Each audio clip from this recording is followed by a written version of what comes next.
Hello friends, social science study room में आपका स्वागत है।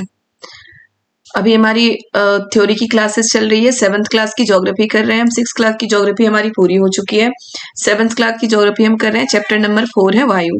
तो पहले हम देख लेते हैं थोड़ा थोड़ा कि इस चैप्टर में हमें क्या क्या करना है।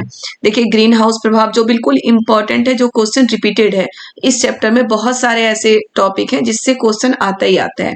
ठीक है, तो सिर्फ ये चैप्टर भी आप कर लो तो 2 से 3 क्वेश्चन तो आपका आना ही है। लेकिन ये भी मान लीजिए कि सिर्फ 2-3 क्वेश्चन में हमारा सीटेट क्लियर नहीं हो सकता, तो हमें सारे ही जो थ्योरी की क्लासेस है हमें सारे ही करने हैं। ओके, तो देखिए ग्रीन हाउस प्रभाव, ये ना ग्रीन हाउस प्रभाव, ग्लोबल वार्मिंग, फिर है वायुमंडल का संगठन, यानी कि जो हमारी गैसें हैं, कौन सी गैस की कितनी मात्रा है वायुमंडल में, कौन सी गैस सबसे ज्यादा है, ऑक्सीजन नाइट्रोजन का क्या काम है, ऑक्सीजन का क्या काम है, कौन सी गैस सबसे ज्यादा है, और भी बहुत सारी चीजें हैं। देखिए, नाइट्रोजन पौधों के लिए जरूरी है, ऑक्सीजन मनुष्य के लिए जरूरी है। सबसे जो इम्पोर्टेंट है इसमें है वायुमंडल की संरचना, जो वायुमंडल की परत है। बेटा ये मैं चैप्टर में बहुत अच्छे से आपको कराऊंगी अभी। और ये जो है वायुमंडल की संरचना, इससे क्वेश्चन आता ही आता है, घुमा के पूछता है, बहुत तरीके से पूछ लिया जाता है। कभी अलग तरीके से कि ओजोन की परत किस मंडल में है, मध्य मंडल क्यों इम्पोर्टेंट है, ये मतलब कि सबसे नीचे की परत कौन सी है, मौसम की सारी घटनाएं कहाँ पे होती है, और जो हल्की गैसें हैं, सबसे हल्की गैसें कौन से परत में पाई जाती है, जहां से कि मतलब कि ये वायुमंडल में जाती है, तो वो हल्की गैस जाती है। तो बहिर्मंडल है जिसमें सबसे हल्की गैस पाई जाती है, और यही गैसें फिर वहां से वायुमंडल में चली जाती है। मध्यमंडल को एक और नाम से जाना जाता है, वो क्या है, देखिए तीसरी परत है मध्यमंडल, सॉरी बाह्य वायुमंडल को एक और नाम से जाना जाता है। ये सारी चीजें उसमें है। आपके सारा कुछ मैं करवा चुकी हूँ, करवाऊंगी, तो प्लीज ये सारे बहुत अच्छे से आपको देखना है ये चैप्टर, और आपको चैप्टर अच्छे से करना है। ओके, देखिए मौसम और जलवायु में अंतर, मौसम क्या है, जलवायु क्या है, आतपन, आतपन क्या है, वायुदाब, वायुदाब भी बहुत इंपॉर्टेंट है। जो बेटा ये मैं सारा भी आपको ये बता रही हूँ कि मैं क्या क्या करवाने वाली हूँ, लेकिन ये सारा मैं चैप्टर में करवाऊंगी। वायुदाब क्या है, इसमें से जो क्वेश्चन आया था वो शायद इस बार ही आया था कि वायुदाब जो है, वायु की जो मतलब की जो दिशा होती है, वो उच्च वायुदाब से निम्न वायुदाब की ओर बहती है, निम्न वायुदाब से उच्च वायुदाब की ओर बहती है। तो याद रखिएगा कि जो वायु की दिशा होती है वो उच्च वायुदाब का मतलब है कि जो वायु का दाब है वो नीचे जा रहा है, तो वहां से क्या होगा, निम्न मतलब कि अ, उच्च वायु दाब में क्या होता है कि वायु ऊपर की ओर उठती है, सॉरी वायु नीचे की ओर जाती है। क्योंकि उच्च का मतलब है भारी, वायु भारी होकर नीचे की ओर जाएगी तो वहां नीचे, और जो निम्न वायु दाब का मतलब है कि वायु ऊपर की ओर उठती है, तो ऊपर की ओर उठने का मतलब है कि नीचे खाली हो गया। तो वहां से क्या होता है, जो उच्च वायु दाब से है वहां से वायु बढ़कर मतलब वायु की दिशा वहां से बहती है और निम्न वायु दाब की ओर बहती है, और जहां पे जो खाली स्थान है उसे कवर करती है। ठीक है, तो बिल्कुल ऐसे क्लियर करिएगा हर चीज को और पूरे कॉन्सेप्ट को कि किस तरह से वायु बहती है। ठीक है, तो ये सारा चैप्टर बहुत ही इंपॉर्टेंट है बेटा। आर्द्रता, आपको याद होगा कि ये चैप्टर अगर आप प्रीवियस ईयर के सारे मतलब कि क्वेश्चन देख रहे होंगे तो ये बिल्कुल फिगर के साथ पूछ लिया गया था एक बार सीटेट में, कि मतलब कि वायु की कौन सी, मतलब सॉरी वर्षा की वर्षा का कौन सा प्रकार है। तो इस चैप्टर में बहुत सारी ऐसी चीजें हैं और रिपीटेड क्वेश्चन इस चैप्टर से आते हैं, तो चैप्टर बहुत ही इंपॉर्टेंट है। हम इस चैप्टर को बहुत अच्छे से करेंगे, एक एक कॉन्सेप्ट को क्लियर करते हुए करेंगे। तो चलिए चैप्टर स्टार्ट करते हैं हम। ठीक है, आपको ये पता है वायुमंडल के बारे में हम इससे पहले वाले चैप्टर में स्थल मंडल के बारे में पढ़ चुके हैं। ये मान लो कि ये पूरा चैप्टर ही वायुमंडल पे डिपेंड है। ओके, तो हमारी पृथ्वी के चारों ओर से वायु की घनी चादर से घिरी हुई है हमारी पृथ्वी, जिसे हम वायुमंडल कहते हैं। ये आपको पता है, ये आप पहले भी पढ़ चुके हैं कि जो हमारी पृथ्वी चारों ओर से वायु की घनी चादर से घिरी हुई है, जिसे वायुमंडल कहते हैं। आपको बहुत अच्छे से मैं वायुमंडल पहले समझा चुकी हूँ, तो इसके लिए मुझे बहुत ज्यादा समझाने की जरूरत नहीं है। वायुमंडल में बहुत सारी गैसें पाई जाती हैं। ठीक है, वायुमंडल का संगठन, यानी कि वायुमंडल का संगठन कैसे हुआ है, वायुमंडल में क्या क्या है। तो वायुमंडल में बहुत सारी गैस है, नाइट्रोजन तथा ऑक्सीजन, दो गैसें हैं जिससे वायुमंडल का बड़ा भाग बना है। मतलब वायुमंडल का बड़ा भाग यानी कि सबसे ज्यादा गैस दो गैसें हैं, नाइट्रोजन और ऑक्सीजन। इसमें आप देख सकते हैं नाइट्रोजन की मात्रा सबसे ज्यादा है, परसेंटेज के हिसाब से 78% है। नाइट्रोजन कितना है हमारा, 78% है नाइट्रोजन की मात्रा वायुमंडल में। तो एक क्वेश्चन आया हुआ है ये 2019 के सीटेट में कि परसेंटेज के हिसाब से वायुमंडल मंडल में कौन सी गैस ज्यादा महत्वपूर्ण है, इसी तरह का कोई क्वेश्चन है। तो उसमें नाइट्रोजन आएगा क्योंकि नाइट्रोजन की मात्रा सबसे ज्यादा है, 78% है। उसके बाद ऑक्सीजन है 21%। फिर कार्बन डाइऑक्साइड है 0.03%, सॉरी कार्बन डाइऑक्साइड से पहले ऑर्गन है 0.093%, फिर कार्बन डाइऑक्साइड है 0.03%, और भी बहुत सारी गैसें हैं जिनकी मात्रा है 0.04%। ठीक है, तो सबसे ज्यादा आप सीरियल नंबर से याद करिए, सबसे ज्यादा नाइट्रोजन, फिर ऑक्सीजन, फिर ऑर्गन, फिर कार्बन डाइऑक्साइड और उसके बाद अन्य गैसें। तो जो सबसे महत्वपूर्ण गैस है वायुमंडल में वो नाइट्रोजन और ऑक्सीजन इसलिए माना जाता है क्योंकि इनकी मात्रा बहुत ज्यादा है। नाइट्रोजन पौधों की वृद्धि में काम करते हैं, यानी कि पौधों को बढ़ाने में काम करते हैं, लेकिन ये भी है कि पौधे डायरेक्ट नाइट्रोजन को सांस जो श्वसन की प्रक्रिया होती है उसके हिसाब से नहीं लेता, वो मिट्टी से नाइट्रोजन अवशोषित करता है। हमारे सांस के थ्रू भी नाइट्रोजन हमारे अंदर जाता है, लेकिन फेफड़ों से फिर वो बाहर निकाल दिया जाता है सांस के थ्रू ही। ऑक्सीजन के बारे में आपको बहुत अच्छे से पता है, ऑक्सीजन हमारे लिए, मनुष्य के जीवन के लिए, जीव जंतु के जीवन के लिए बहुत ही महत्वपूर्ण है। ऑक्सीजन के बिना तो हम मर ही जाएंगे। तो ऑक्सीजन मनुष्य और जीव जंतु के जीवन के लिए बहुत ज्यादा महत्वपूर्ण है। कार्बन डाइऑक्साइड का भी महत्व बहुत ज्यादा है। कार्बन डाइऑक्साइड पेड़ पौधों के लिए बहुत महत्वपूर्ण है। पेड़ पौधे सांस के रूप में कार्बन डाइऑक्साइड लेते हैं और ऑक्सीजन छोड़ते हैं। तो अगर कार्बन डाइऑक्साइड नहीं होगा तो पेड़ पौधे जीवित नहीं होंगे, पेड़ पौधे नहीं हुए तो हम जीवित नहीं होंगे, क्योंकि हमें ऑक्सीजन नहीं मिलेगा। तो यहाँ पे हर गैस की अपनी अपनी महत्व है, हर गैस बहुत ज्यादा महत्वपूर्ण है। तो किसी की भी कमी या ज्यादा, मतलब अपने जो परसेंटेज है उस परसेंटेज से कम हो जाए या ज्यादा हो जाए तो उससे पृथ्वी पर बहुत गहरा प्रभाव पड़ सकता है। वो हम देखते हैं आगे क्या क्या है। देखिए इसमें परंतु पौधों को अपने जीवन के लिए नाइट्रोजन, वही है ना कि पौधे, नाइट्रोजन वायु में सर्वाधिक पाई जाने वाली गैस है। जब हम सांस लेते हैं तब फेफड़ों में कुछ नाइट्रोजन भी ले लेते हैं और फिर उसे बाहर निकाल देते हैं, अभी मैंने आपको बता दिया था। और पौधों के जीवन के लिए नाइट्रोजन आवश्यक है। पौधे क्या होता है, वो सीधे नाइट्रोजन नहीं ले पाते, मृदा से कुछ पौधों की जड़ों में रहने वाले जीवाणु वायु से नाइट्रोजन लेकर इसका स्वरूप बदल देते हैं, जिससे और पौधे इसका प्रयोग कर सकते हैं। ठीक है, फिर पौधे की वृद्धि के लिए नाइट्रोजन बहुत ज्यादा आवश्यक है।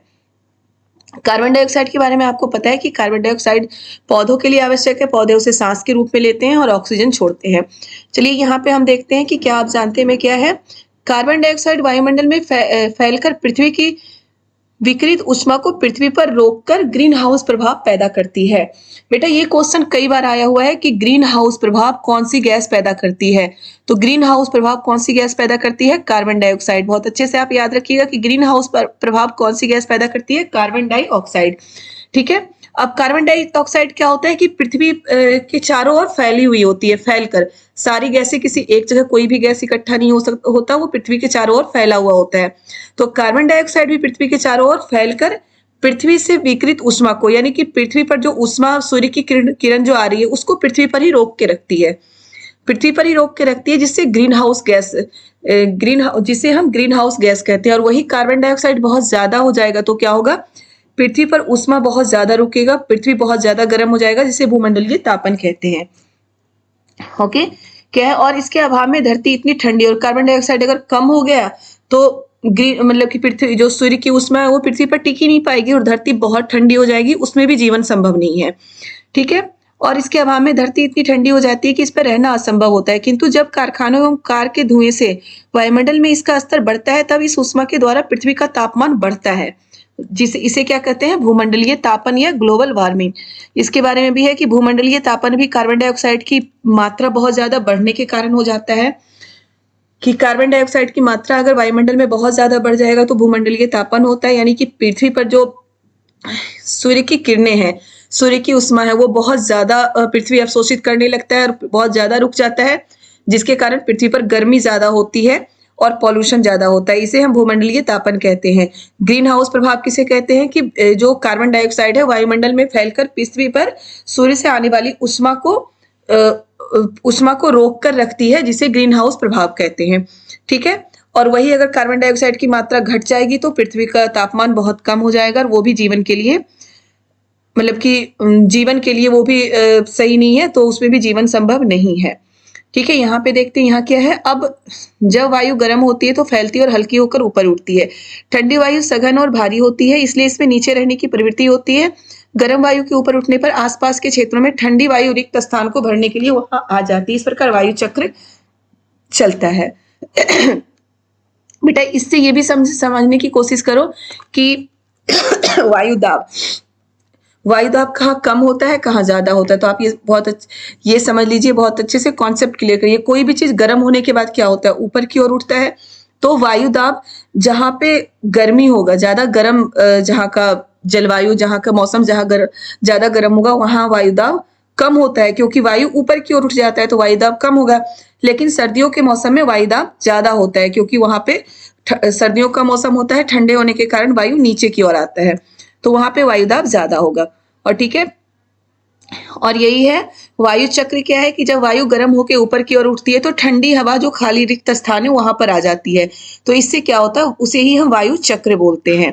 ठीक है, शैल चक्र वायु चक्र से आपको याद आ रहा होगा। शैल चक्र जो हम पीछे चैप्टर में पढ़ चुके हैं, बहुत अच्छे से हम समझ चुके हैं उसे, और मैं आशा करती हूँ कि उससे कोई भी क्वेश्चन आए आप सॉल्व कर लेंगे बहुत ही अच्छे तरीके से। ठीक है, अब है आगे वायुमंडल की संरचना। तो बेटा ये आपको याद होगा कि पिछले चैप्टर में, 1-2 चैप्टर पहले, वायुमंडल की संरचना में बहुत अच्छे से आपको बता चुकी हूँ। उसमें ज्यादा कुछ नहीं था, फिर भी मैंने सारा कुछ बता दिया था, लेकिन फिर भी इसमें आपको रिवाइज कराऊंगी ताकि आप बहुत अच्छे से इसको समझ लें और इसे बना के याद करें। मैं हमेशा ही बोलती हूँ जो वायुमंडल की संरचना है कॉपी में आप बनाइए, उसमें लिखिए कि कितने से कितने किलोमीटर की ऊंचाई तक क्षोभ मंडल है, कहाँ से समताप मंडल है, क्योंकि जब हम हाथ से लिखते हैं तो वो चीज हमारे दिमाग में बिल्कुल बस जाता है। आप याद रखिएगा, कोई चीज अगर हम हाथ से लिख के करते हैं, फिगर बनाते हैं, तो वो चीज हमें हमेशा याद रहता है, या फिर सुनी हुई चीजें हमें याद होती है। हम पढ़ के अगर रट के किसी चीज को याद करते हैं तो वो लंबे समय तक याद नहीं रहता है। इसलिए मैं बोल रही हूँ कि अगर कॉन्सेप्ट क्लियर करना है इस तरीके की चीजों को तो हमें लिख के करना चाहिए। ठीक है, तो चलिए हम देखते हैं क्या है वायुमंडल की जो संरचना है, वायुमंडल की जो परतें हैं। ठीक है, 5 परत है वायुमंडल की। ये क्वेश्चन आया था कि परतों के हिसाब से, मतलब सीरियल नंबर के हिसाब से वायुमंडल के परतों के बारे में लिखिए। अभी शायद ये क्वेश्चन आया था आपका जुलाई 2019 का क्वेश्चन था ये। देखिए क्या है, सीरियल नंबर के हिसाब से सबसे पहले है क्षोभ मंडल। ओके, सबसे नीचे क्षोभ मंडल है, उसके बाद समताप मंडल है, फिर हमारा मध्य मंडल है, वायुमंडल है एवं बहिर्मंडल है। 5 हो गए, 5 वायुमंडल की परतें हैं। इसमें सबसे पहले क्षोभ मंडल, हम इसके बारे में समझते हैं। यह परत वायुमंडल की सबसे महत्वपूर्ण परत है। यह क्वेश्चन बिल्कुल सीधा पूछा गया है एक बार बेटा कि वायुमंडल की सबसे महत्वपूर्ण परत किसे माना गया है, तो क्षोभ मंडल को माना गया है। क्यों माना गया है क्षोभ मंडल को वायुमंडल की सबसे महत्वपूर्ण परत, क्योंकि क्षोभ मंडल में सारी मौसम संबंधी सारी घटनाएं क्षोभ मंडल में होती है। बादल बनना, बारिश, हवा, तूफान, पेड़ पौधे, ये सभी कहाँ पे होते हैं, क्षोभ मंडल में होते हैं। देखिए आप इस तरीके से बना के कर सकते हैं कि क्षोभ मंडल में यहाँ पे बादल बने हुए हैं, बादल बना सकते हैं, पेड़ पौधे छोटे छोटे बना सकते हैं, जिससे आपको याद रहेगा कि मैंने कहाँ पे बनाया था, क्षोभ मंडल में बनाया था। इसलिए ये सभी कहाँ पे है, क्षोभ मंडल में होता है। क्योंकि कई बार आता है ये क्वेश्चन कि मौसम संबंधी घटनाएं कहाँ पे होती है, तो क्षोभ मंडल में। ठीक है, अब है क्षोभ मंडल की ऊंचाई कितनी है, 13 किलोमीटर। ठीक है, मतलब पृथ्वी से 13 किलोमीटर ऊपर तक क्षोभ मंडल की ऊंचाई है। हम इसी मंडल में मौजूद वायु में सांस लेते हैं। मौसम की लगभग सभी घटनाएं जैसे वर्षा, कोहरा एवं ओलावर्षण इसी परत के अंदर होता है। ठीक है, क्षोभ मंडल बहुत ही महत्वपूर्ण, सबसे महत्वपूर्ण परत है, क्योंकि मौसम संबंधी सारी घटनाएं क्षोभ मंडल में होती है। पहला तो यह है कि सबसे महत्वपूर्ण परत है क्षोभ मंडल। दूसरी विशेषता क्या है कि क्षोभ मंडल की ऊंचाई 13 किलोमीटर है। पृथ्वी से 13 किलोमीटर ऊंचे तक क्षोभ मंडल की परत है। मौसम संबंधी सारी घटनाएं क्षोभ मंडल में होती है, जैसे बादल बनना, वर्षा, कोहरा, ओले पड़ना, पेड़ पौधे, ये सब कहाँ पे है, क्षोभ मंडल में है। इसलिए क्षोभ मंडल को सबसे महत्वपूर्ण परत माना गया है। ठीक है, उसके बाद है समताप मंडल। इसके नाम से ही आपको थोड़ा सा हो रहा होगा, समताप मंडल। सम मतलब बराबर, ताप मतलब तापमान। यहाँ के तापमान, यहाँ समताप मंडल में तापमान घटता बढ़ता नहीं है, तापमान बिल्कुल एक जैसा रहता है। ठीक है, इसलिए इसको हम समताप मंडल कहते हैं। क्षोभ मंडल के ऊपर का भाग समताप मंडल कहलाता है। ये लगभग कितना है समताप मंडल, 50 किलोमीटर तक है समताप मंडल। ठीक है, यह देखिएगा समताप मंडल कितनी ऊंचाई तक है, 50 किलोमीटर की ऊंचाई तक। यह परत बादलों में मौसम संबंधी घटनाओं से लगभग मुक्त है। मैं आपको ऊपर ही बता चुकी हूँ, यहाँ पे कोई मौसम संबंधी घटना, मतलब कि यहाँ का तापमान बिल्कुल एक जैसा होता है, यहाँ पे बादल नहीं होते, मौसम संबंधी घटनाएं नहीं होती। आप जब भी एरोप्लेन में सफर कर रहे होंगे तो बादलों के ऊपर से एरोप्लेन ऊपर जाता है, और ऊपर जाने के बाद जब हम बिल्कुल ऊपर में वो सीधा उड़ता है तो वहां पे कोई ना हमें बादल दिखता है ना और कुछ, तो वो समताप मंडल में उड़ता है। इसलिए ये क्वेश्चन भी आया कि हवाई जहाज उड़ाने के लिए सबसे आदर्श कहाँ पे माना गया है, तो सबसे आदर्श हवाई जहाज उड़ाने के लिए समताप मंडल है, क्योंकि वहां पे बादल संबंधी कोई घटना नहीं, मतलब मौसम संबंधी कोई घटना नहीं होती, ना बादल बनते हैं, ना वहां पे हवा तेज है, ना कुछ, तो वहां पे और ना वहां पे तापमान घटता बढ़ता है। इसलिए वहां पे हवाई जहाज उड़ाने के लिए सबसे आदर्श मंडल माना गया है समताप मंडल को। ये क्वेश्चन भी कई बार आया है, देख लीजिए यहाँ पे हवाई जहाज आप ऐसे बना सकते हैं, हवाई जहाज बना दीजिए समताप मंडल में, तो आपको याद रहेगा कि मैंने समताप मंडल में हवाई जहाज बनाया था, इसलिए हवाई जहाज उड़ाने के लिए समताप मंडल है, क्योंकि ये क्वेश्चन भी आ चुका है कई बार। दूसरा है ओजोन परत। ओजोन परत जो हमारी पृथ्वी को सूर्य की परावैंगनी किरणों से बचाता है, वैसी किरणें जिससे हमें स्किन डिजीज या बहुत सारे प्रॉब्लम हो सकते हैं, उन किरणों से बचाता है, वो ओजोन मंडल भी समताप मंडल में है। ठीक है, ओजोन मंडल भी कहाँ है, हमारे समताप मंडल में है। ठीक है, इसके फलस्वरूप यहाँ की परिस्थितियां हवाई जहाज उड़ाने के लिए आदर्श है। देखो है ना, हवाई जहाज उड़ाने के लिए यहाँ की परिस्थितियां बिल्कुल आदर्श है, क्योंकि यहाँ पे बादल नहीं बनते और कोई भी उसमें प्रॉब्लम नहीं आएगी हवाई जहाज में। समताप मंडल की एक महत्वपूर्ण विशेषता यह है कि इसमें ओजोन परत है, ओजोन गैस की परत है इसमें। यह परत सूर्य से आने वाली हानिकारक गैसों से हमारी रक्षा करती है।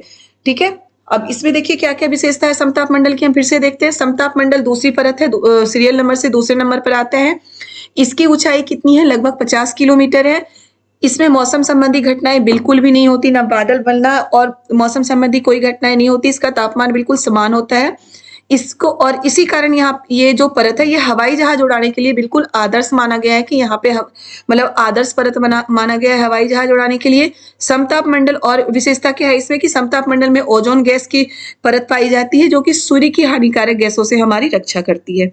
ठीक है, आपको ये भी जानना चाहिए कि ओजोन गैस का कार्य क्या है, तो ओजोन गैस सूर्य की हानिकारक किरणों से हमारी रक्षा करती है। ठीक है, उसके बाद है मध्य मंडल। मध्य मंडल में ये आपको छोटा छोटा सा दिख रहा है तारों की तरह, तो ये तारा नहीं है, ये उल्का पिंड है, जिसे हम टूटता तारा कहते हैं। हम जब आसमान की ओर देखते हैं, कोई टूटता तारा दिख गया तो हम मन्नतें मांगने लगते हैं, मांगते हैं ना, विश करते हैं कि ये हो जाए वो हो जाए, तो वही है टूटता तारा, यही उल्का पिंड है। कोई तारा नहीं टूटता, बल्कि ये उल्का पिंड है। उल्का पिंड जो हमारे वायुमंडल, ये मतलब अंतरिक्ष में बहुत सारे उल्का पिंड होते हैं, वो पृथ्वी की जो गुरुत्वाकर्षण शक्ति है उसकी कारण पृथ्वी की ओर आकर्षित होती है। लेकिन हमारे मध्य मंडल में एक गैस पाया जाता है, उस गैस के कारण क्या है कि ये उल्का पिंड वहां पे उस मध्य मंडल में आते ही जल के टूट जाता है, फट जाता है, और ये बहुत बड़े बड़े उल्का पिंड होते हैं। और इसके फटने के बाद अगर एक आध उल्का पिंड पृथ्वी पर गिर भी जाए तो पृथ्वी को ज्यादा नुकसान उससे नहीं होता, बल्कि जो वहां पे वो गिरता है वहां पे बस एक गड्ढा सा बन जाता है। ठीक है, तो ये क्वेश्चन भी आता है कि उल्का पिंड कहाँ पे जल के भस्म हो जाता है, तो फट जाता है, तो कहाँ पे होता है, मध्य मंडल में। ठीक है, तो इस तरह से आप उल्का पिंड यहाँ बना सकते हैं, उसको फटते हुए दिखा सकते हैं। अब देखिए, देखते हैं वह वायुमंडल की तीसरी परत है मध्य मंडल। यह समताप मंडल के ठीक ऊपर है, यह लगभग 80 किलोमीटर की ऊंचाई तक है। अंतरिक्ष में प्रवेश करने वाले उल्का पिंड इस परत में आने पर जल जाते हैं। ओके, क्या है कि उल्का पिंड जो है अंतरिक्ष से जो प्रवेश करते हैं ये पृथ्वी के वायुमंडल में, वो इस परत में आने से जल जाते हैं। उल्का पिंड मध्य मंडल के परत में आने से जल जाते हैं। तो इससे भी क्वेश्चन आ चुका है कई बार कि जो उल्का पिंड है कौन से मंडल में आकर जल जाता है या फट जाता है, तो कहाँ पे होता है, मध्य मंडल में। ठीक है, अब है वाह्य वायुमंडल। वाह्य वायुमंडल का क्या है, वाह्य वायुमंडल में बढ़ती ऊंचाई के साथ तापमान अत्यधिक तीव्रता से बढ़ता है, मतलब वहां गर्मी ज्यादा होती है। आयन मंडल इस परत का एक भाग है। याद रखिएगा, जो मध्य मंडल है इसे आयन मंडल भी कहते हैं, क्योंकि आयन मंडल क्या है कि ये हमारे वाह्य वायुमंडल का एक, सॉरी मध्य मंडल नहीं, वाह्य वायुमंडल को आयन मंडल भी कहते हैं, क्योंकि आयन मंडल वाह्य वायुमंडल का एक भाग है। तो ये क्वेश्चन भी आ सकता है आपके कि आयन मंडल किसका भाग है, तो याद रखिएगा वाह्य वायुमंडल, यानी कि बाहरी वायुमंडल जो ऊपर है, चौथे नंबर पे जो आता है। सबसे पहले क्षोभ मंडल, फिर समताप मंडल, फिर मध्य मंडल। मध्य मंडल जो बीच में है, बिल्कुल याद रखिएगा 5 वायुमंडल की परतें हैं, तो 2 नीचे 2 ऊपर और उसके बीच में जो है उसे मध्य मंडल कहते हैं। ओके, तो ये वाह्य वायुमंडल का भाग क्या है, आयन मंडल। आयन मंडल क्या है, एक परत है इसका एक भाग है और इसकी ऊंचाई जो वायुमंडल की ऊंचाई है 80 से 400 किलोमीटर इसकी ऊंचाई है। रेडियो संचार के लिए इस परत का उपयोग होता है। वास्तव में पृथ्वी से प्रसारित रेडियो तरंगे इस परत द्वारा पुनः पृथ्वी पर परिवर्तित होती है। जो रेडियो संचार है उसके लिए वायुमंडल का ही उपयोग होता है। यहीं पे जो हमारे रेडियो संचार के यंत्र वगैरह लगाए जाते हैं वो यहीं पे लगाए जाते हैं और यहीं से पृथ्वी से प्रसारित रेडियो तरंगे पुनः यहाँ पर पृथ्वी पर परावर्तित होती है। तो यहाँ पे आप बना सकते हैं कुछ, जैसे वैसे नहीं लगा होता है यंत्र वंत्र जिससे कि रेडियो तरंगे, मुझे बनाना नहीं आ रहा है बट आप बना सकते हैं, बना के आप इसको याद कर सकते हैं, ठीक है। जिससे कि रेडियो तरंगे पृथ्वी पर, रेडियो में हम सुनते हैं ना चीजें, तो वहां से रेडियो तरंगे पृथ्वी पर वायुमंडल में ही है जहां से रेडियो तरंगे पृथ्वी पर आती है। तो इससे भी क्वेश्चन आ चुका है। आप याद रखिएगा कि जो वायुमंडल की परतें हैं इससे एक क्वेश्चन तो हर बार आता ही आता है, तो इसे हमें बहुत अच्छे से समझ लेना है। अगर आपको 2 बार मैं पिछले चैप्टर में भी समझा चुकी हूँ, इसमें भी बहुत डिटेल से समझा रही हूँ, इसके बाद भी अगर आपको समझ में ना आए तो मुझे कमेंट में जरूर बताइएगा कि ये मुझे समझ में नहीं आया, मैं फिर से आपको समझाऊंगी ये चीज, ठीक है। अब रेडियो तरंगों के लिए कौन सा महत्वपूर्ण परत है? वायुमंडल, ओके। और सबसे जो बाहरी परत है वो है बहिर्मंडल। तो आप बहुत अच्छे से नाम याद कर सकते हैं बेटा। क्षोभ मंडल याद कर लो कि सबसे जो नीचे का परत है वो क्षोभ मंडल है, जिसमें मनुष्य हम रह रहे हैं, वायुमंडल की सारी घटनाएं उसमें होती है। समताप मंडल, समताप मंडल क्षोभ मंडल से ऊपर की परत है। इसमें जो तापमान होता है बिल्कुल समान होता है, घटता बढ़ता नहीं है, मौसम संबंधी कोई घटनाएं नहीं होती इसमें, बादल बनना कुछ भी नहीं होता इसमें, इसलिए हवाई जहाज उड़ाने के लिए आदर्श माना जाता है। और ओजोन गैस की परत समताप मंडल में है। ओजोन गैस का काम क्या है कि पृथ्वी पर आने वाली सूर्य की हानिकारक किरणों से हमारी पृथ्वी की रक्षा करती है। और उसके बाद है मध्यमंडल, याद रखिएगा ऊपर के 2 बहिर्मंडल वायुमंडल और बहिर्मंडल और वायुमंडल, और नीचे के क्षोभ मंडल और समताप मंडल के बीच में क्या है? मध्यमंडल। मध्यमंडल यानी कि जो मध्य में है, बीच में है, ठीक है। जो उल्का पिंड अंतरिक्ष से हमारी पृथ्वी की ओर आता है मध्यमंडल में जलकर भस्म हो जाता है, टूट जाता है। वायुमंडल रेडियो तरंगों के लिए महत्वपूर्ण माना जाता है, यहाँ से रेडियो तरंगे वापस हमारे पृथ्वी पर आती है। बहिर्मंडल में क्या है? वायुमंडल के सबसे ऊपरी परत को बहिर्मंडल के नाम से जाना जाता है। यह वायु की पतली परत होती है, हल्की गैसें जैसे हीलियम एवं हाइड्रोजन यहीं से अंतरिक्ष में तैरती है। ये क्वेश्चन भी आ सकता है कि हीलियम एवं नाइट्रोजन कहाँ पे, कौन से वायु परत में पाया जाता है? तो बहिर्मंडल में, ओके। बहिर्मंडल में हीलियम एवं नाइट्रोजन पाया जाता है और ये वायुमंडल की सबसे पतली परत होती है। आपको दिख रहा है, ये सबसे पतली परत होती है बहिर्मंडल यानी कि सबसे बाहर का, ठीक है। और हीलियम और हाइड्रोजन यहाँ पे पाया जाता है, यहीं से ये अंतरिक्ष में तैरता है। तो मैं आशा करती हूँ कि वायुमंडल की परतें आपका क्लियर हो गया होगा। तो चलिए हम अब देखते हैं मौसम और जलवायु। मौसम जलवायु भी मैं आपको पहले पढ़ा चुकी हूँ। मौसम का मतलब होता है दिन प्रतिदिन जो तापमान में परिवर्तन होता है उसे मौसम कहते हैं। और जलवायु क्या है कि किसी बड़े स्थान में लंबे समय के मौसम को वहां की जलवायु कहते हैं, ठीक है। तो ये मैं आपको पहले बता चुकी हूँ, इसलिए मैं शॉर्ट में बता के आपको निकल रही हूँ कि किसी बड़े मतलब किसी बड़े स्थान में लंबे समय के मौसम को वहां की जलवायु कहते हैं। लंबे समय मतलब कि कई साल, 50 साल, 100 साल के जो मौसम होते हैं उसको वहां की जलवायु कहते हैं। और एक चीज मैं आपको और रिमाइंड करना चाहती हूँ जो शायद मेरा रह गया है बताना आपको, कि मैं आपको प्रशांत महासागर के बारे में बता रही थी। प्रशांत महासागर की विशेषता क्या थी कि प्रशांत महासागर दीर्घवृत्ताकार है, वृत्ताकार है। और प्रशांत महासागर में सबसे गहरा गर्त मरियाना गर्त पाया जाता है। और बेटा प्रशांत महासागर में सबसे ऊंची पर्वत जिसकी ऊंचाई एवरेस्ट की चोटी से भी ऊंची है पर्वत, वो पर्वत पाई जाती है मोनाकी पर्वत। तो आपको ये याद रखना है, ठीक है। मोनाकी पर्वत के बारे में बताना भूल गई थी मैं, जो मुझे रिमाइंड हुआ था, बाद में आपने तो पूछा नहीं है, मुझे रिमाइंड हुआ था। तो वो मोनाकी पर्वत आपको याद रखना है कि जो विश्व की सबसे ऊंची पर्वत है, 11,000 कुछ उसकी ऊंचाई है, वो प्रशांत महासागर के अंदर है और उसका नाम है मोनाकी पर्वत। और विश्व की सबसे गहरी गर्त ये मेरियाना गर्त, वो भी प्रशांत महासागर में है। तो ये आपको याद रखना है, ठीक है। अब देखिए हम देखते हैं तापमान। चलिए पहले हम यहाँ पे देखते हैं तापमान किस तरीके से मापते हैं। तापमापी से हम तापमान मापते हैं। वायुदाब किस चीज से मापते हैं? वायुदाब मापी। वर्षा किस चीज से मापते हैं? वर्षा मापी। वात दिग्दर्शी यानी कि जिससे हम दिशा का पता लगाते हैं, ठीक है। वात दिग्दर्शी क्या है? हम इससे दिशा का पता लगाते हैं। ये 4 आपको याद कर लेना इस चैप्टर में, क्योंकि ये सब भी आ जाता है कि इसे दिशा का पता हम किस चीज से लगाते हैं। तो वात दिग्दर्शी याद रखिएगा, दिग मतलब दिशा, दिशा का पता लगता है। और सारा कुछ तो वही है, वर्षा मापी नाम से पता चल जाएगा आपको। वायुदाब मापी वायुदाब मापते हैं, ताप मापी तापमान मापते हैं, ठीक है। अब चलिए आगे देखते हैं तापमान में। वायु में मौजूद ताप एवं शीतलता के परिणाम को तापमान कहते हैं। ठीक है, पता है हमें, मौसम जलवायु पढ़ चुके हैं तो अब तापमान भी पता होना चाहिए, क्योंकि तापमान से ही मौसम और जलवायु दोनों हम निकालते हैं। तो वायु में मौजूद ताप एवं शीतलता, यानी कि वायु में मौजूद गर्मी और ठंडक, इनको ही हम तापमान कहते हैं। इसी को तो कहते हैं जब गर्मी ज्यादा हो तो तापमान ज्यादा है, जब गर्मी कम हो यानी कि सर्दी हो तो तापमान कम है। तो जो वायुमंडल में ताप एवं शीतलता होती है उसी को हम क्या कहते हैं, तापमान कहते हैं। ठीक है, अब है आतपन। ये भी महत्वपूर्ण है, आप अच्छे से समझिए आतपन क्या है। आतपन एक महत्वपूर्ण कारक है जो तापमान के वितरण को प्रभावित करता है। सूर्य से आने वाली वह ऊर्जा जिसे पृथ्वी रोक लेती है, आतपन कहते हैं। अभी मैंने आपको ऊपर बताया था कि जो कार्बन डाइऑक्साइड जो है वो वायुमंडल में चारों तरफ फैलकर पृथ्वी से आने वाली ऊर्जा को रोक लेती है, और वो पूरी ऊर्जा को नहीं, कुछ ऊर्जा को रोकती है, क्योंकि कार्बन डाइऑक्साइड की मात्रा कम है तो वो कुछ ऊर्जा को रोक लेती है, उतनी ही ऊर्जा जितनी ऊर्जा हमारे लिए आवश्यक है। ठीक है, उस ऊर्जा को रोक लेती है, उसी को हम आतपन कहते हैं। ठीक है, आतपन यानी कि पृथ्वी से, सूर्य से आने वाली ऊर्जा जिसे पृथ्वी रोक लेती है उसे क्या कहते हैं, आतपन। याद रखिएगा, ये क्वेश्चन भी आया हुआ है कि आतपन क्या है, तो सूर्य से आने वाली ऊर्जा जिसे पृथ्वी रोक लेती है उसे हम आतपन कहते हैं। आतपन की मात्रा, आतपन को सूर्यताप भी कहा गया है। ठीक है, आतपन की मात्रा भूमध्य रेखा से ध्रुवों की ओर घटती है। बिल्कुल घटेगी, क्योंकि आपको बता चुकी हूँ भूमध्य रेखा क्या है, 0 डिग्री अक्षांश है। ये हमारा भूमध्य रेखा है जिसे हम 0 डिग्री अक्षांश पे है। यहाँ पे गर्मी बहुत ज्यादा होती है, मैंने बताया था कि यहाँ पे सूर्य की किरणें बिल्कुल सीधी पड़ेगी, तो यहाँ पे ज्यादा ऊर्जा रुकेगी ना सूर्य की किरणें सीधी पड़ रही है, सूर्य की धूप सीधी पड़ रही है, यानी कि यहाँ पर ऊर्जा ज्यादा है, तो यहाँ आतपन की मात्रा ज्यादा होती है। लेकिन यहाँ से जैसे जैसे हम ध्रुवों की ओर जाएंगे, उत्तरी ध्रुव या दक्षिणी ध्रुव की ओर जाएंगे, तो ठंड ज्यादा होती है, सूर्य की किरणें यहाँ पर तिरछी पड़ती है। तो जहां पे सूर्य की किरणें तिरछी पड़ेगी यानी कि वहां पे सूर्य की ऊर्जा कम मिल रही है, तो वहां पे आतपन का जो मात्रा है वो कम होगा।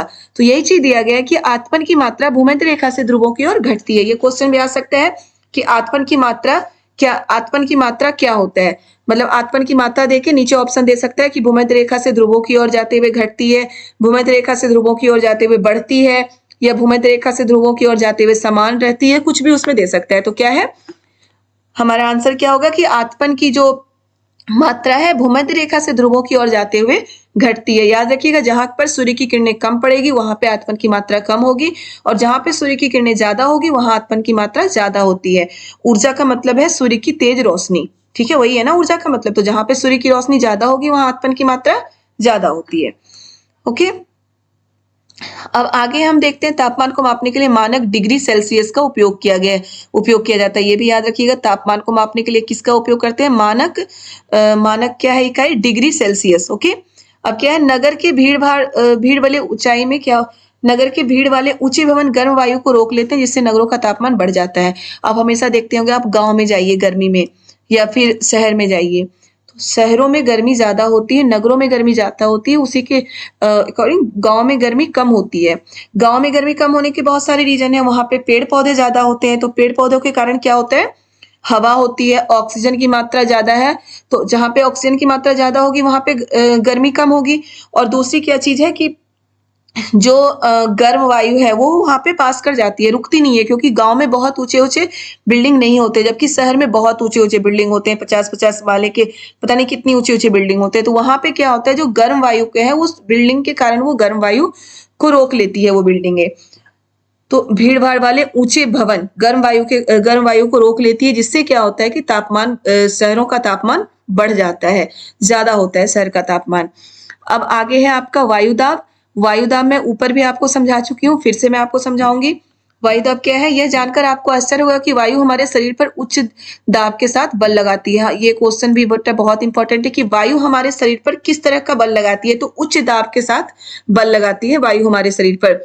तो अब ये हमारे दिमाग में आ रहा होगा कि वायु अगर बहुत उच्च दाब के साथ बल लगाती है तो हम गिरते क्यों नहीं है। हम इसलिए नहीं गिरते क्योंकि वायु चारों तरफ से हमारे ऊपर बल लगाती है। ऐसा नहीं है कि सिर्फ आगे से बल लगाएगी फिर तो हम पीछे गिर जाएंगे, तो ऐसा बिल्कुल नहीं है, वो सभी दिशाओं पे हमारे ऊपर बल लगाती है, तो इसलिए हम गिरते नहीं है। किंतु हम इसका अनुभव नहीं करते, ये इसलिए होता है क्योंकि वायु का दाब हमारे ऊपर सभी दिशाओं से लगता है और हमारा शरीर विपरीत बल लगाता है। ठीक है, हम गिरते नहीं हैं, हम इस चीज का अनुभव नहीं करते कि वायु का दबाव हमारे ऊपर पड़ रहा है। अब आप ये देखते होंगे बहुत तेज तूफान आया हो, बहुत तेज हवा चल रही हो, तो हमें ऐसा लगता है कि हम गिर जाएंगे उस हवा में, तो लगता है क्योंकि वो एक साइड से बहुत तेज हवा, बहुत तेज वायु की दाब हमारे ऊपर लगती है, तो हम ऐसा लगता है कि हम गिर जाएंगे या हवा की दिशा में हम भागने लगते हैं। कई बार ऐसा होता है। तो ये क्या है कि वायु दाब हमारे ऊपर क्या है, बहुत उच्च दाब के साथ बल लगाती है। ये आपको याद रखना है, उच्च दाब के साथ वायु हमारे शरीर पर बल लगाती है और चारों दिशाओं से बल लगाती है, इसलिए हमें ये महसूस नहीं होता और हम गिरते नहीं हैं। ठीक है। अब पृथ्वी की सतह पर वायु के भार द्वारा लगाया गया दाब वायु दाब कहलाता है। हमारे ऊपर भी लगाती है और वही पृथ्वी की सतह पर भी वायु के दाब द्वारा बल लगाया जाता है, जिसे हम क्या कहते हैं, वायु दाब कहते हैं।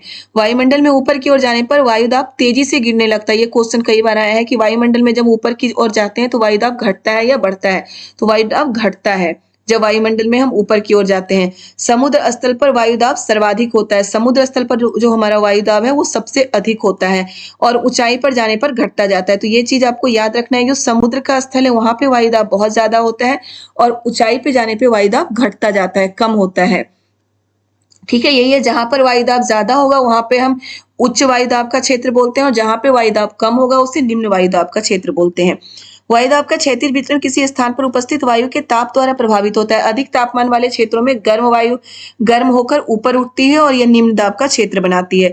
मैं आपको नीचे ऊपर बता चुकी हूँ कि निम्न दाब का जो क्षेत्र है वो क्या होता है, जहां पे गर्मी ज्यादा होगी, जहां पे तापमान ज्यादा होगा। तो तापमान ज्यादा होने के बाद क्या होता है कि कोई भी चीज, हवा या पानी को भी खूब उबाल देते हैं तो वो ऊपर की ओर उठता है। वैसे ही हवा भी अगर बहुत ज्यादा गर्म हो जाएगी तो कहाँ, वो ऊपर की ओर उठता है। तो इसलिए अगर हवा ऊपर की ओर उठ गया उसका मतलब वहां पे निम्न वायु दाब है, नीचे तो कोई दबाव पड़ नहीं रहा क्योंकि हवा तो ऊपर जा रही है, तो वो निम्न वायु दाब का क्षेत्र बनाता है। याद रखिएगा, जहां पे तापमान ज्यादा होगा वहां निम्न वायु दाब का क्षेत्र बनेगा और वहीं पे जहां पे तापमान कम है वहां पे उच्च वायु दाब का क्षेत्र बनता है। ठीक है। ये क्लियर हो गया होगा कि उच्च वायु दाब का क्षेत्र कहाँ है और निम्न वायु दाब का क्षेत्र कहाँ है। जहां पे तापमान ज्यादा होगा वहां पे निम्न वायु दाब का क्षेत्र और जहां पे तापमान कम होगा वहां पे उच्च वायु दाब का क्षेत्र। अब इससे रिलेटेड आप एक क्वेश्चन मुझे कमेंट में बताएंगे सॉल्व करके। क्वेश्चन मैं आपको बता रही हूँ कि भूमध्य रेखा पे 0 डिग्री अक्षांश पे वायुदाब निम्न वायुदाब होता है या उच्च वायुदाब, और ये अक्ष पे जो हमारा उत्तरी ध्रुव है, सॉरी ध्रुवों पे उत्तरी ध्रुव और दक्षिणी ध्रुव पे हमारा वायुदाब कम होता है या ज्यादा होता है। ये आंसर आप मुझे बताएंगे कमेंट में। चलिए हम आगे देखते हैं। पवन क्या है, उच्च दाब क्षेत्र से निम्न दाब क्षेत्र की ओर वायु की गति को पवन कहते हैं। उच्च दाब क्षेत्र जहां पे वायु मतलब उच्च दाब क्षेत्र जहां तेज हवा का दबाव पड़ रहा है वहां से हवा कहाँ जाती है, निम्न वायु दाब, क्योंकि निम्न वायु दाब में क्या है कि वायु ऊपर की ओर उठ गई है। अब ये मैं आपको ऊपर बता चुकी हूँ कि जहां पे तापमान ज्यादा होता है वहां की वायु ऊपर की ओर उठती है और नीचे खाली स्थान हो जाता है। तो जहां पे वायु दाब ज्यादा है वहां से वायु ठंडी हवा आ जाती है निम्न वायु दाब वाले क्षेत्र में। इसी को हम पवन कहते हैं, हवा कहते हैं। उच्च वायु दाब क्षेत्र से निम्न क्षेत्र की ओर वायु की गति को पवन कहते हैं। ठीक है। याद रखना है कि उच्च वायु दाब क्षेत्र से निम्न वायु दाब क्षेत्र की ओर पवन की गति को हम क्या कहते हैं, हवा कहते हैं। ओके। अब देखिए ये कुछ है पवनों के बारे में। अस्थाई पवने, मौसमी पवने, अस्थानीय पवने, इससे भी क्वेश्चन आता है। अस्थाई पवने क्या है, व्यापारिक पश्चिम एवं पूर्वी पवने। अस्थाई पवने ये वर्ष भर लगातार निश्चित दिशा में चलती है। यानी कि जो व्यापारिक अस्थाई पवनों को हम व्यापारिक पवन भी बोलते हैं और ये पूर्व और पश्चिम की ओर चलती है। पूर्व और पश्चिम की ओर, उत्तर और दक्षिण की ओर नहीं चलेगी। उत्तर से पूरब की ओर जा सकती है, दक्षिण से पूरब की ओर जा सकती है, लेकिन ये पूरब से उत्तर की ओर है, पूरब से दक्षिण की ओर नहीं जाती है। तो याद रखिएगा जो अस्थाई पवने हैं वो वर्ष भर लगातार एक ही दिशा में चलती है। जो अस्थाई, याद रखिएगा बिल्कुल बेटा, इससे रिलेटेड क्वेश्चन आया हुआ है। अस्थाई पवनों की विशेषता वर्ष भर लगातार एक ही दिशा में चलती है और ये पूर्व और पश्चिमी व्यापारिक पवने होती हैं। ठीक है। पूर्व और पश्चिमी व्यापारिक पवने होती हैं। इसमें देखो ये दिया गया है, ये कोई भी पवन आपको दक्षिण या उत्तर की ओर जाते हुए नहीं दिख रहा होगा। कोई पूरब की ओर जा रहा है, कोई पश्चिम की ओर जा रहा है। ठीक है। तो ये व्यापारिक पवने होती हैं। दूसरी है मौसमी पवने। ये पवने विभिन्न ऋतुओं में अपनी दिशा बदलती रहती है। उदाहरण के लिए भारत में मानसूनी पवने। मौसमी पवने क्या है, मौसमी पवने तो मौसम के अनुसार होगा, तो विभिन्न ऋतुओं में अपनी दिशा बदलती रहती है। तीसरा है स्थानीय पवने। स्थानीय पवने किसी स्थान विशेष पे बहने वाली पवन को स्थानीय पवने कहते हैं। ये पवने किसी छोटे क्षेत्र में वर्ष या दिन के किसी विशेष समय में चलती है। याद रखिएगा स्थानीय पवने वर्ष भर नहीं चलती, किसी छोटे से क्षेत्र में किसी विशेष समय पे चलती है, उसे स्थानीय पवन कहते हैं। उदाहरण के लिए स्थल में समुद्री समीर और क्या आपको भारत में और उत्तरी क्षेत्र में गर्म एवं शुष्क स्थानीय पवन याद है, जिसे हम लू कहते हैं। लू क्या है, हमारी स्थानीय पवनें हैं, क्योंकि एक ये बस भारत में चलती है और ये उत्तरी क्षेत्रों में चलती है, भारत के उत्तरी क्षेत्रों में चलती है, और ये कब चलती है, गर्मी के मौसम में चलती है, इसलिए इसे स्थानीय पवन बोला गया है। तो ये पवन आपका क्लियर हो गया होगा। अब यहाँ से बेटा क्वेश्चन आता है, ये आप देख सकते हैं कि डोल ड्रम कहाँ है। तो भूमध्य रेखा का जो निम्न दाब वाला क्षेत्र है वहां उसे हम डोल ड्रम भी बोलते हैं। 0 डिग्री अक्षांश जो है, जो भूमध्य रेखा का निम्न दाब वाला क्षेत्र है, उसे हम क्या बोलते हैं, डोल ड्रम बोलते हैं। ठीक है। हॉर्स अक्षांश, इससे भी क्वेश्चन आया है कि हॉर्स अक्षांश कहाँ है। तो उपोष्ण उच्च दाब वाला क्षेत्र, निम्न दाब वाला क्षेत्र डोल ड्रम है, वहीं पे उच्च दाब वाला क्षेत्र, जो उपोष्ण उच्च दाब वाला क्षेत्र है, वो क्या है, हॉर्स अक्षांश है। ये मकर रेखा से ऊपर होता है और फिर यहाँ से कर्क रेखा से ऊपर और मकर रेखा से नीचे की ओर होता है हॉर्स अक्षांश। तो याद रखिएगा डोल ड्रम, यानी कि जो निम्न दाब वाला क्षेत्र है भूमध्य रेखा पे उसे डोल ड्रम कहेंगे, और उच्च दाब वाला जो क्षेत्र है कर्क रेखा से ऊपर और मकर रेखा से नीचे, इसे हम हॉर्स अक्षांश कहते हैं। तो ये भी आपको याद रखना है बहुत अच्छे से। ये प्रमुख वायुदाब पेटियां थी। तो ये आप देख चुके हो कि जो ठंडी हवाएं हमारी यहाँ पे देखो क्या है, भूमध्य रेखा पे निम्न दाब का क्षेत्र होता है, क्योंकि भूमध्य रेखा पे गर्मी बहुत ज्यादा होती है, सूर्य की किरणें ज्यादा होती हैं। वहीं पे आपका जो उत्तरी ध्रुव और दक्षिणी ध्रुव के पास जैसे जैसे हम बढ़ते जाएंगे, हमारा उच्च दाब का क्षेत्र बनता जाएगा, और बिल्कुल जब हम ध्रुवों के पास आ जाते हैं तो बहुत ही जो वायु का दाब होता है वो बहुत ज्यादा होता है। ठीक है। अब है आर्द्रता। आर्द्रता क्या है, जो हमारे वायु में किसी भी समय जलवाष्प की मात्रा को आर्द्रता कहते हैं। वायु में जलवाष्प की मात्रा होती है उसे आर्द्रता कहते हैं। ये आर्द्रता बारिश के मौसम में बहुत ज्यादा होता है, कि बारिश के मौसम में हमेशा बारिश होती रहती है, तो पानी के कारण हमारे वायुमंडल में बहुत ज्यादा आर्द्रता होती है, जलवाष्प बहुत ज्यादा होती है। इस कारण क्या होता है, उस समय चिपचिपा सा महसूस होता है, बेचैनी सी महसूस होती है, चिपचिपा सा महसूस होता है। अगर हम कपड़े धो के सुखाने के लिए भी डालें और धूप ना हो तो हमारे कपड़े नहीं सूखते, क्योंकि वायुमंडल में ऑलरेडी बहुत ज्यादा पानी होता है, तो उस पानी को सोखने की ताकत नहीं होती उनमें, तो वो नहीं सूखता। और जो आर्द्रता अगर वायुमंडल में बहुत ज्यादा है तो हमें बेचैनी महसूस होती है और हमारे शरीर में भी चिपचिपाहट सी होती है। उसका कारण यही है कि वायुमंडल में भी पानी की जो मात्रा है वो बहुत ज्यादा है, तो उससे हमें बेचैनी महसूस होती है जब जलवाष्प ऊपर उठता है। अब यही जलवाष्प, जब जो आर्द्रता है और जलवाष्प जो वायुमंडल में पाया जाता है, यही जलवाष्प जब ऊपर की ओर उठता है, मतलब वायुमंडल में ऊपर की ओर उठता है और ठंडा हो जाता है, ये ठंडा होना शुरू हो जाता है जैसे ऊपर की ओर उठेगा, और ठंडा होने के बाद ये संघनित होता है, जमा होकर ठंडा होकर जल की बूंद बनाता है, जिसे हम बादल कहते हैं। ठीक है। ठंडा होकर संघनित होकर ये इकट्ठा हो जाता है और जल की बूंद बनाता है, जिसे हम बादल कहते हैं, फिर ये बारिश होती है। ओके, तो ये क्लियर हो गया होगा आपका। अब देखिए इससे भी क्वेश्चन आया, ये फिगर दे दिया गया था, एक बार ये भी आया था, ये फिगर देके कि ये किस तरह की बारिश है। तो जब देखो ठंडी वायु और गर्म वायु दोनों जब मिलती है तो चक्रवाती वर्षा होती है। चक्रवाती वर्षा में क्या होता है, तेज हवा चलती है, बहुत तेज हवा, और बारिश भी बहुत तेज होती है। ठीक है। दूसरा है पर्वतीय वर्षा, बहुत ही सिंपल है। पर्वतीय वर्षा क्या है, पर्वतों पे होने वाली वर्षा पर्वतीय वर्षा है, आर्द्र वायु के साथ बहती है ये, इसमें आर्द्र वायु होती है। अब गर्म वायु के साथ क्या होता है हमारा, संवहनी वर्षा। संवहनी वर्षा ज्यादातर मैदानी क्षेत्रों में होता है, ये सीधी बारिश होती है, इसमें ना बहुत ज्यादा हवा होती है ना कुछ, ये सीधी बारिश होती है, और इसमें गर्म वायु ऊपर की ओर जाते हैं, जिस कारण संवहनी वर्षा होती है। तो आपको ये पता होगा, पर्वतीय वर्षा आर्द्र वायु के कारण, चक्रवाती वर्षा ठंडी और गर्म वायु के कारण। तो ये भी आपको याद रखना है, चक्रवाती वर्षा कौन सी वायु के कारण होता है, ठंडी और गर्म वायु के कारण। और चक्रवाती वर्षा क्या है कि भाई ठंडी और गर्म वायु अगर मिल जाती है तो बहुत तेज हवा और तूफान के साथ बारिश होती है तेज। और पर्वतीय वर्षा क्या है, आर्द्र वायु के कारण होती है। वहीं संवहनी वर्षा बिल्कुल सीधे जो मैदानी क्षेत्र में होता है, गर्म वायु के कारण। ठीक है। तो ये आपका क्लियर हो गया होगा। वर्षा के 3 प्रकार, संवहनी, पर्वतीय तथा चक्रवाती। ओके, अब हम ऑब्जेक्टिव क्वेश्चन देख लेते हैं एक बार, जो एमसीक्यू है। निम्नलिखित में से कौन सी गैस हमें सूर्य की हानिकारक किरणों से बचाती है। तो क्या है, ओजोन। वायुमंडल की सबसे महत्वपूर्ण परत कौन सा है, क्षोभ मंडल। वायुमंडल की निम्न परत में से कौन सी बादल विहीन है, कौन सा है, समतापमंडल। वायुमंडल की परतों में से हम ऊपर जाते हैं तब वायुदाब बढ़ता है, घटता है, समान रहता है, तो वायुदाब घटता है। ठीक है। जब वृष्टि तरल रूप में पृथ्वी पर आती है तो उसे क्या कहते हैं, वर्षा कहते हैं। वृष्टि